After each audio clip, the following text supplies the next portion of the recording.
외국에 나와 있다는 게 기본적으로 굉장히 외로운 일입니다. 왜냐면은 나에게 주어진 사회적 역할이 없기 때문에. 그렇죠. 내가 한국에 있었을 땐 내 역할이 있었어요.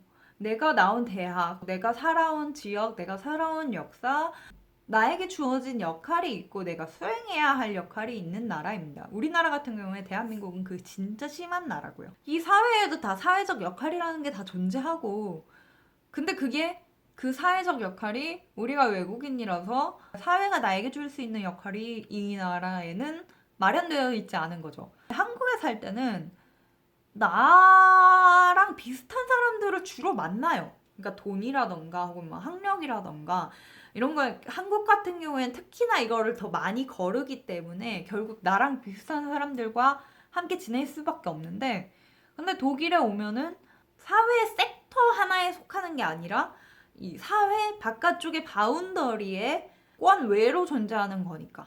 어쨌든 간에 나에게 주어진 거짓말이라는 게 없고 내가 내 역할을 스스로 찾아가야 되는 그런 역할에 있다 보니까, 그러니까 나를 탐색할 수 있는 진짜 좋은 기회이기도 해요.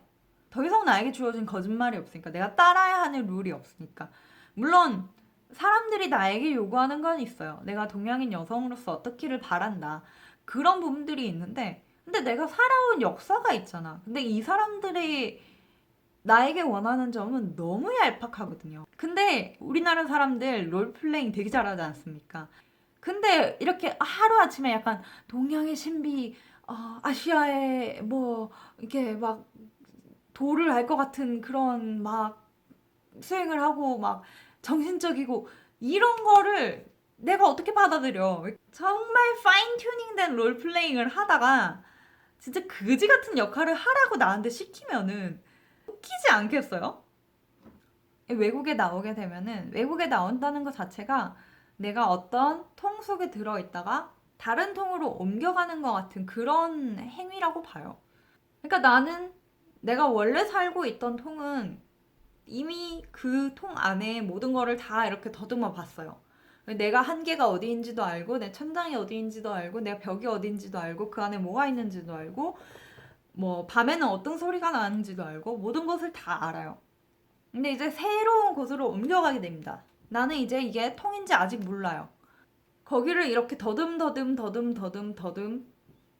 알아가게 되는데, 알아가다 보면은 여기는 내가 전에 살던 데는 벽이 있었던 데인데, 근데 벽이 아니야. 이렇게 쑥 팔이 뻗어져.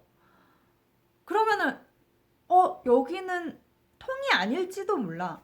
여기는 사실은 바깥일지도 몰라.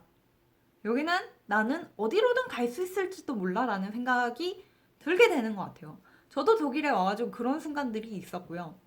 한국에서였으면은 내가 요구해도 나오지 않았을 그런 콩고물들이 혹은 어떤 내 주장들이 독일에선 받아들여지는 경험들을 몇 번 했습니다. 뭐 예를 들면 교환학생을 와가지고 저희 방이 되게 시끄러웠어요. 방이 바로 앞에가 부엌이어가지고, 근데 부엌도 막 앞에 막 선반 있고 막 이래가지고 누가 부엌을 쓸 때마다 그 선반이 문을 막 이렇게 쿵쿵 치고, 그다음에 부엌에서 막 얘기를 하면은 그냥 방 안에서 누가 얘기하는 것처럼 들리는 거예요. 이제 엄마랑 통화를 하는데 엄마가 방 안에 누구 있냐라고 할 정도로 그런 식으로 그 부엌 소리가 그대로 들리는 거예요.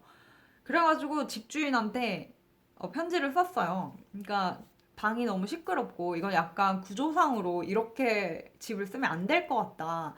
그러니까 내가 집이 이제 너무 스트레스를 받고 있으니까 내가 뭐 다른 집을 구하든지 뭐 이런 생각을 해보겠다라고 메일을 썼더니 집주인이 다른 방이 비어 있는데 그럼 그 방으로 너를 옮겨주겠다. 그리고 월세는 원래 그 방이 더 비싼데, 그러니까 그런 어떤 구조적인 문제 때문이니까 월세를 더 이상 올리지 않고 그냥 그 방에 그냥 원래 내던 월세대로 살게 해주겠다라고 했어요.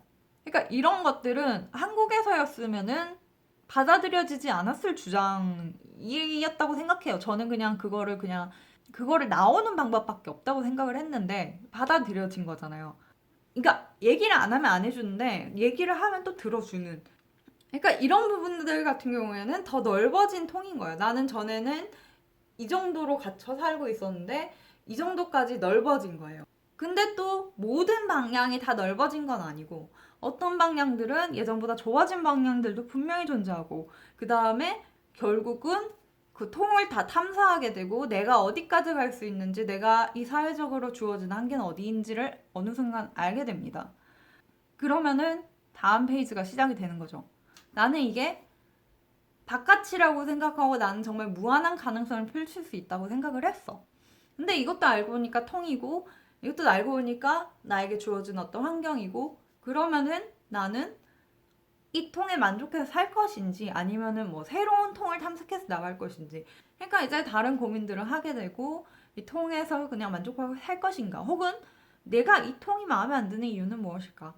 나는 어느 쪽으로 어떤 부분들을 더 챙기고 싶고 어떤 부분들은 없어도 괜찮은가 이런 부분들을 조금씩 탐색해 나가는 것이 이제 이민이라는 단계를 거쳤을 때 내가 완전 새로운 세상에 떨어졌을 때 겪게 되는 과정인 것 같아요. 기왕이면 내가 어떤 탐색을 해야 되는 단계에 있다고 하면은 나만의 가치, 나만의 이야기를 발견해 나가는 게 조금 더 어렵고 힘든 일이 된다고 하더라도 그 길을 가면 분명히 어떻게든 가까운 미래든 먼 미래든 보상을 받으니까요. 물론 그때 당시에는 정말 너무 힘들 수 있는데 근데 그런 길을 가고 있다면은 언젠가 꼭 보상이 돌아오고 언젠가 꼭 나만의 길을 개척할 수 있고 독일 사회라는 게 그런 헤매고 있는 사람, 내가 답을 찾고 싶은 사람들에 대해서 답을 주거나 도와줄 수 있는 사회는 절대 아니에요. 이 사람들은 자기 자신도 답을 모르기 때문에 한국 사람들은 진짜 뭔가 내가 어떻게 살아야 될 것인가 이런 고민 많이 하는데 여기는 절대로 그거 안 하거든요.